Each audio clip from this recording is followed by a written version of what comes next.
Hey Dan, hope you're well. Let's dive into a new topic where we discuss certain elements of the swimming technique. Again, freestyle. And today we will talk about 6, 4, and 2 beat kick. I think just for everyone to know, and then we start to dive in. 6 beat kick would be seen as just as a explanation. 6 beat kick would be the kick where you have one stroke cycle and you have like two arms, like one stroke cycle and 6 kicks on the back end. So that means when you dive in on the right hand, there's the first kick, the second kick is in the middle, and at the end the third kick. And the same thing would then happen, obviously, on the other side, just to make it a bit simple to think about it. The 4 beat kick would be 4 kicks per stroke cycle, and the 2 beat kick would be 2 kicks per stroke cycle. I don't know. I give it over to you just to maybe jump in as well and have your first step in there. Yeah, we had a lot of engagement with our straight arm versus high elbow catch video, and we want to talk about more of these topics. So this is the first in many, but there's a lot of topics out there that get kind of confused whether whether you learn swimming as an adult, you're a triathlete, you're a traditional pool racer. There's different techniques and there's different styles, and the kick is one of them. There's many different ways to kick. There's the 2, 4, and 6 beat pattern to kick. And you're going to want to learn and develop both of those patterns, and you're going to want to employ different strategies based on the distance you're going and how fast you want to go. So we want to talk about some of those and why they're all important. And sometimes we find that people kind of all fall into like the 2 beat kick pattern, and they fall into the 6 beat kick pattern or whatever it may be. But the reality is we should be able to do all of them, and you're going to do them at different times. So it's best to train and develop all three.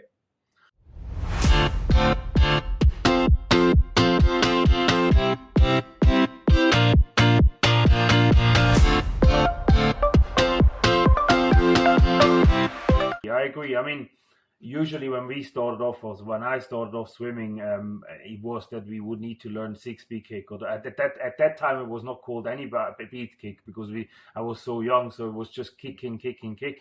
But in general, or in hindsight, just to make it simple, it was always that you have a constant kick while you did freestyle swimming, while you did your stroke. Only further on in life, when I grew up, then it would really mean that you needed to do the timing right, and some sort of, it's like walking alongside the pavement, or just walking generally, comfortably, like that. It would align also in the water, that a 6 beat kick would be some sort of the standard or the starting point, and then would go down. I mean, I don't know, a lot of people would start with a 2 beat kick and then go up to 6 beat kick. I think they usually would start with a 6 beat kick or 4 beat kick and go to align it a bit better to have a 2 beat kick. I don't know. What is your experience with it? I grew up training in the pool. I was a competitive swimmer through college, and I don't remember really learning the different kicks. But then as I started to become a coach and learn how to teach them, I realized that I could do all of them. And I started to film myself and realized that there were different kick styles. Certainly I would kick more when I sprinted, and I was kind of intuitively aware of backing off of my kick when I was doing different distances or racing the pool. But as a coach who works with a lot of master swimmers, adult swimmers, triathletes, I actually often start with a 2 beat kick because it's more efficient, particularly for triathletes where we talk a lot about like saving their legs for the bike and the run. It's a good place to start. It's sometimes hard to learn and wrap your head around, but to your point, I like to use a lot of analogies of it's as simple and as natural as walking or throwing or kicking. And it's very similar. It's a very natural, it's a contralateral pattern. And when you can get it, it's quite efficient. It's sometimes hard to kind of wrap your head around, but as you kind of get immersed in it, you find that it comes pretty naturally with some practice. It does. I mean, obviously, how do you learn kicks? You take a board and start kicking, right? And then to learn the kick as such, you can't take a board and start with a 2 beat kick, some sort of like slowly kicking. You would need to have a constant kick to learn it, whether with fins to maybe learn the movement of it, because it pushes you into swimming with this whip kind of effect from the whip movement out of your hips, from the hips towards the toes. But anyway, as I said, you would be starting with a board in your hands and have a constant kick, and that would be some sort of considered as then the movement of a 6-speed kick. This is how I usually try to give it or pass it on to swimmers or people. And then only then, once you align that with your stroke, which you had done with a pool boy or just done with drills, then you would start to maybe decrease the kick and align it with your stroke. The amounts of kicks you do while you're doing your stroke. I think that is something which I pass on. When they see me swimming on YouTube or on Instagram, and I do have, well, I take a lot of pride in it, because I can say that I'm proud of my technique. I'm very happy that I have a technique like that. I also trained a lot to get it there, and it took me long hours to get it there. It's like Cristiano Ronaldo would stand there and always do free kicks, but when everyone left, that would have been the same as I've tried to make it more efficient for me to swim. And as I'm a distance swimmer, a long distance swimmer, you need to be somewhere efficient, and kicking usually gets you more tired or quickly tired, or tires you more quickly than when you would just have a few kicks, or like a 2-beat kick and an efficient stroke as such. And then usually they ask me, can I start with this? And then I say, look, I don't, like, you would need to start to have a proper kick with the board and then going downwards. I don't know, it's kind of something which needs to come naturally, I think. Yeah, I guess it depends on like where you're coming at it with swimming and what you're trying to do. But they say your kick only contributes with 10 to 30% of propulsion. So particularly with freestyle, your arms are driving more of that. Your arms are also more economical. They're using less calories, less oxygen. So if you don't need to kick, it really depends on what the goal is. I'm kind of the style that I use is going to be, I try to get away with a 2-beat kick as long as I can, and I'm not going to use a 6-beat kick until I really have to. So like if I'm training with other people and I'm at practice, I'm going to use that 2-beat kick for a long time until I have to increase my tempo, just like you would with your arm tempo as well. Interestingly enough, a couple of anecdotes. I once heard Bob Bowman talking about training with Michael Phelps and telling Michael that if he didn't use a 6-beat kick at practice, he was out of practice. So essentially, like, us swimmers can get away with a 2-beat kick for a while. Somebody like Michael Phelps can, lead the lane and hit some really great times with a 2-beat kick in practice. But he was training for maximum fitness, maximum speed, and coach was like, listen, you have a 2-beat kick. We're training only a 6-beat kick so that you have that fitness. And if you need to like rev down to a 2-beat kick in other cases, which we would see him do in the race, you'll have it. Like if you have the 6-beat kick, it's going to trickle down to a 2. But if you're only ever training a 2-beat kick, it's hard to ramp up to a 6-beat kick, at least on a win in race. So you want to make sure you're developing both. And somebody like Katie Ledecky, we see employing a 2, a 4, and a 6-beat kick in her like 400 and 800. Some would suggest she's not kicking much at all. And to complicate matters even more, in some cases we see her using almost like a 3-beat kick, where her 4th kick is just kind of like a dead leg, just kind of a straight leg. So it's very upper body driven. And we're going to get into some of the stroke mechanics in the upper body in a bit. But we're seeing the best swimmers be able to do both, particularly in triathlon. You might want to get out ahead on a sprint and really drive that constant kick. Then you're going to settle into like a 2-beat kick. At times you might settle into or you might rev up to a 4. But you're going to kind of go back and forth depending on like the start, the middle, or the finish of any event. Yeah, true. I also think it's as you touched a bit, it's also a fitness level question.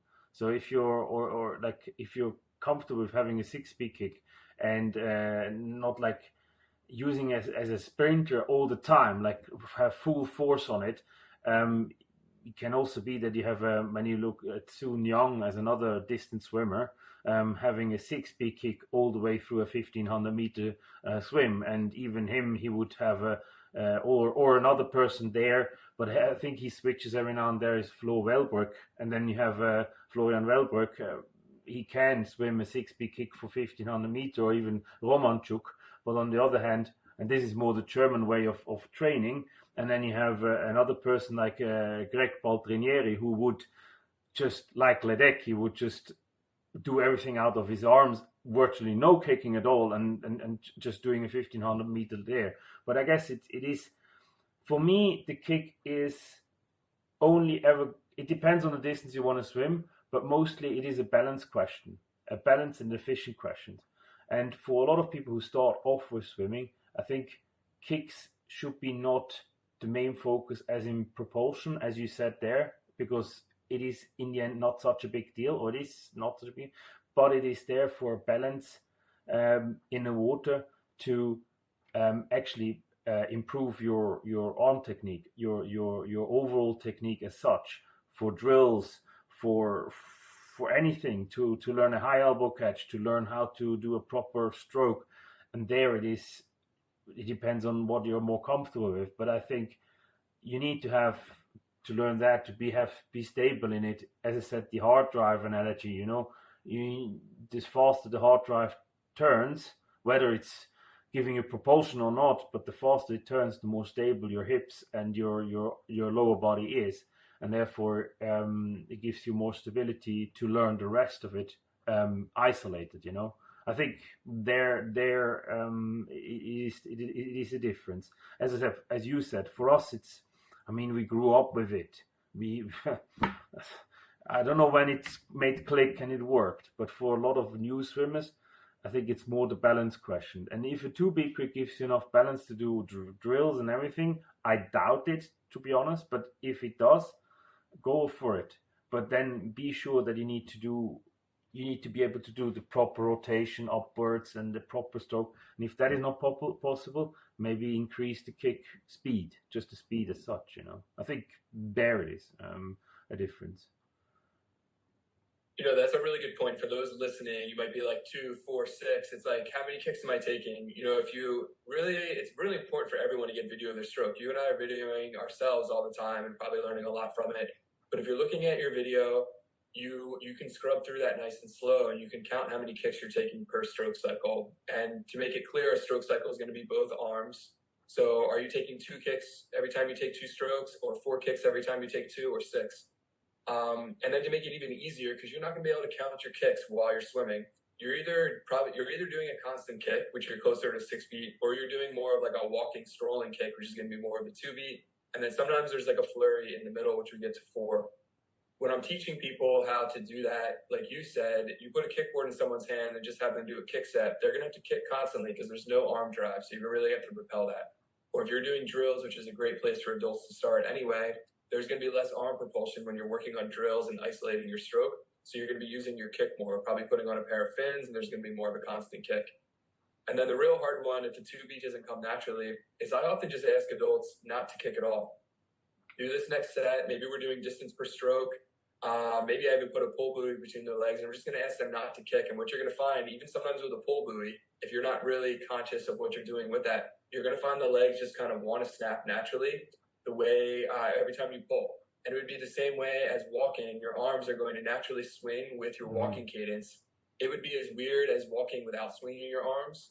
Or in some cases, when people are over kicking, it would be like walking and moving your hands as fast as you could while you were taking a normal gait pattern. So there's a couple of like real world analogies that we could bring to that. And then it's going to take some practice and you'll start to develop a rhythm. But like over analyzing it and trying to count kicks in the moment is probably not going to work. When you're looking back at it afterwards, or you're watching some pros or some really competent swimmers swim, you can move through that video slowly and see how many kicks they're taking. But it's kind of a spectrum, and we're looking at like 3 of those gears. So it's easier to identify as you start to get a sense of it. I think that is a really, really good explanation. Actually brings it too much to as well to the point. And the only thing which I can add to, I might want to point, because I was asked to maybe describe how a 2B kick works with my videos and everything. I had a hard time to do it. The only way I would explain it is, as you said, with walking alongside the road, just easy, like normally, and it comes in naturally. Because if you start to move both sides at the same time, like go forward with your right leg and right arm, and then so like it's like, and it's not natural. But if you cross over, then it's natural. And the same thing is with a 2B kick. So I tried to make a description of it in one of my posts, and then like there were some people who said, yeah, it is amazing, great description. But on the other hand, there were also people saying, well, you could have just do it like explained with the walking alongside the road. and that's basically it. So I think there we have, you brought it to a good point where we say really for drills and for technical drills and for kicking as such, just to train it. And so I think it would be more sufficient, or it would be efficient to have a constant kick rather than a 6-speed kick as naming it, and just make sure that when you do that you you just align your stroke to it, that it's natural. And once you have that and you want to swim your intervals and you go to your training, then you need to see that that it is natural, that you have a natural move within your style, and that it's not one-sided or like two-sided and you drift off of it. I think that is a good point to keep it as a pillar, I think. There. I think that is a little excursion on the 6, 4, and 2-beat kick. And we will have other topics where we talk, and maybe if someone wants to know more about it, wants to have more in-depth discussions about it from us, and more details, write it in the comments, and follow both of our accounts, Dan Daly and Marcus Marthaler, Instagram, YouTube, and TikTok. We are very present everywhere, and we are happy to make more content about it. Thanks very much. Awesome. Thanks, Marcus.